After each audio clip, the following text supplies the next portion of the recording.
பிறை 9 அரஃபாவுடைய நாள். பிறை 9 அன்று சுபுஹ் தொழுகைக்கு பிறகு சூரியன் நன்கு உதித்த பிறகு அரஃபாவை நோக்கி புறப்பட வேண்டும். புறப்பட்டத்திலிருந்து அரஃபாவில் கூடாரத்தை அடையும் வரை தல்ஃபியா மற்றும் தக்பீர் உறக்க கூற வேண்டும்.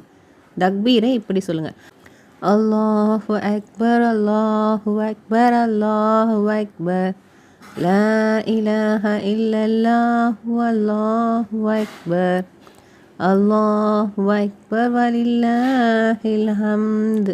அரஃபாவில் எங்கு வேண்டுமானாலும் தங்கலாம். முடிந்தால் பகல் வெயில் சாயும் வரை நமிரா என்னும் பகுதியில் தங்குவது சிறப்பு.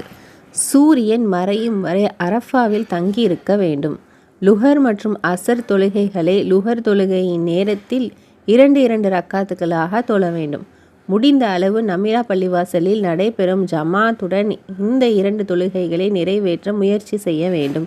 இல்லை என்றால்